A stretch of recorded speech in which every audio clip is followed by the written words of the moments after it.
नमस्कार। आज हमारे पास एक बहुत ही खास चीज है। ये है जनवरी 1994 की सुबह पत्रिका। जी। और ये कोई ऐसी वैसी पत्रिका नहीं, ये हाथ से लिखी हुई है, पूरी तरह हस्तलिखित। हाँ, ये बहुत अनोखी बात है। इसे अनिल चंद्र ठाकुर जी ने मतलब अपने परिवार के साथ मिलकर तैयार किया था। एक पारिवारिक साहित्यिक पत्रिका, बिल्कुल। जैसे कोई साझा डायरी हो। हाँ, तो आज हम इसी अंक को थोड़ा करीब से देखेंगे, समझेंगे कि इसमें क्या-क्या है। मतलब संपादकीय, कहानियां, कविताएं, ये सब। जी हाँ, संपादकीय है, कहानी है, कुछ कविताएं हैं, एक संस्मरण भी है और हाँ, खेल समाचार भी। अच्छा, तो कोशिश यही है कि इन आवाज़ों को, इन रचनाओं को थोड़ा महसूस करें और समझें। चलिए शुरू करते हैं। जी, जरूर। तो सबसे पहले देखते हैं संपादकीय। शीर्षक है मेरी बात आपकी बात। संपादक अनिल चंद्र ठाकुर जी लिखते हैं कि अंक समय पर निकालने में दिक्कत होती है। हाँ, ये तो हस्तलिखित पत्रिकाओं में एक आम चुनौती रहती होगी। बिल्कुल। वो लिखते हैं, हर बार सोचता हूं कि अगला अंक महीने के प्रथम सप्ताह में निकाल दूंगा, पर होता उल्टा है। इससे पता चलता है कि कितनी मेहनत लगती होगी। और इसमें एक दिलचस्प बात वो कहते हैं कि हाथ से लिखी पत्रिका की जिम्मेदारी छपी हुई से ज्यादा महसूस होती है उन्हें। अच्छा। हाँ, और वो लेखकों से, जो शायद परिवार के ही सदस्य रहे होंगे, उनसे संकल्प और प्रतिबद्धता की उम्मीद करते हैं। मतलब ये सिर्फ शौकिया काम नहीं था उनके लिए। नहीं, बिल्कुल नहीं। एक गंभीर प्रयास लगता है ये। पारिवारिक सहयोग की अपनी चुनौतियां भी रही होंगी, जाहिर है। इसी संपादकीय में वो हिंदी पत्रकारिता पर भी कुछ कहते हैं। थोड़ी तीखी टिप्पणी है। क्या कहा है उन्होंने? उनका मानना है कि हिंदी पत्रकारिता में राजनीति के सिवा कुछ छपता नहीं है। ये तो आज भी कई लोग महसूस करते हैं। हाँ, और वो कहते हैं कि अच्छे साहित्य के लिए अंग्रेजी पत्रिकाओं की तरफ देखना पड़ता है और फिर उसका अनुवाद करना जरूरी हो जाता है। अच्छा, शायद इसीलिए। हाँ, शायद इसीलिए इस अंक में एम.एफ. हुसैन की आत्मकथा के अंशों का अनुवाद भी शामिल है। ये बात उस दौर की साहित्यिक चिंताओं को दिखाती है, कैसे छोटे व्यक्तिगत प्रयास जो हैं वो मुख्य धारा से अलग कुछ करना चाह रहे थे। बिल्कुल। अब संपादकीय के बाद आते हैं एक धारावाहिक कहानी पर, कठपुतलियां। ये भी अनिल चंद्र ठाकुर जी की ही लिखी हुई है। जी, क्या है इस कहानी में?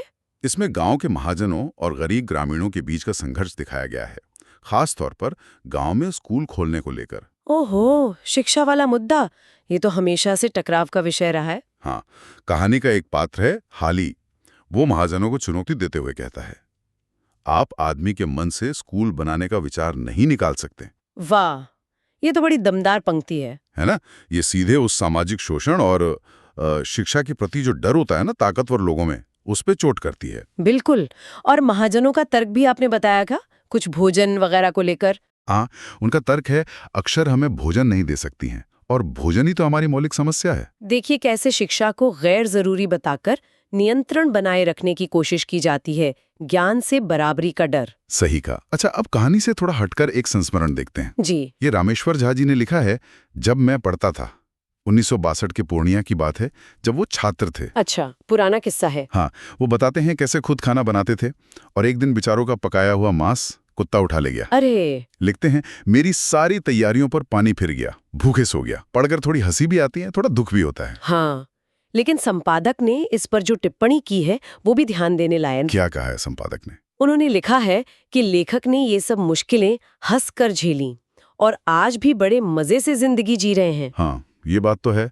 ये छोटी सी कहानी भी जीवन के प्रति एक सकारात्मक नजरिया दिखाती है। बिल्कुल, व्यक्तिगत संघर्षों पर विजय की कहानी। और फिर इसमें बच्चों के लिए भी एक कोना है, बालखंड। ये अच्छी बात है, पूरे परिवार की झलक मिलती है। हाँ, अलका चंद्रम की एक कविता है, मेरी बगिया। एक लाइन है, मेरी बगिया पापा की है प्यारी बगिया। कितनी सरल प्यारी सी बात। बच्चों की मासूमियत दिखती है। और एक और है, राका कुमारी की चकला रानी। 3 पैर की चकला रानी रोज नहाने जाती है। चकला मतलब बेलन का चकला। हाँ, वही रोज इस्तेमाल होने वाली चीज का ऐसा मानवीकरण बच्चों को पसंद आता होगा। और ये दिखाता है कि परिवार में रचनात्मकता को बढ़ावा दिया जा रहा था, हर उम्र के सदस्य के लिए। सही बात है।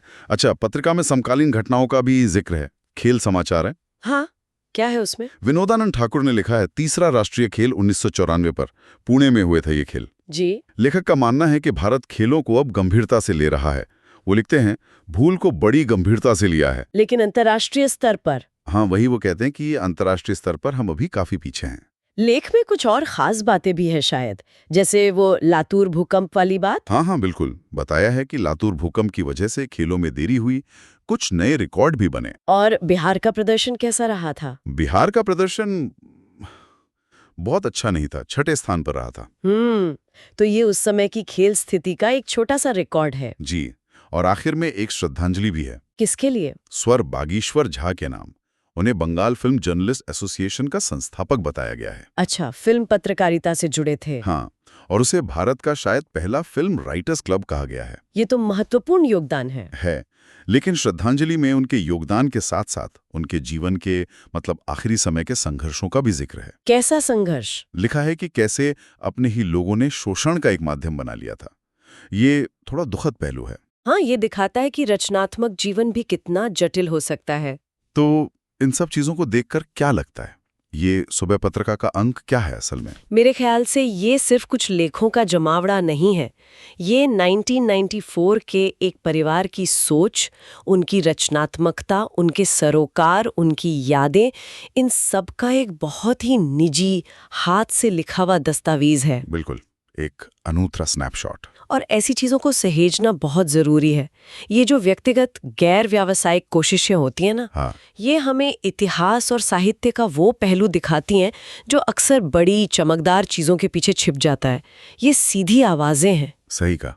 और जाते जाते एक सवाल दिमाग में घूम रहा है क्या? कि आज के डिजिटल युग में जहां सब कुछ स्क्रीन पर है, क्या वो हाथ से लिखने का काम, स्याही, कागज, वो लिखावट, क्या वो उस दौर की ऐसी पारिवारिक परियोजनाओं को एक अलग तरह का जुड़ाव, एक अलग गहराई देता होगा? ये सोचने वाली बात है। वो जो स्पर्श था, जो मेहनत थी लिखने की, हाँ, शायद उसका असर सामग्री और जुड़ाव दोनों पर पड़ता होगा। मुमकिन है वो अनुभव शायद अब बदल गया है।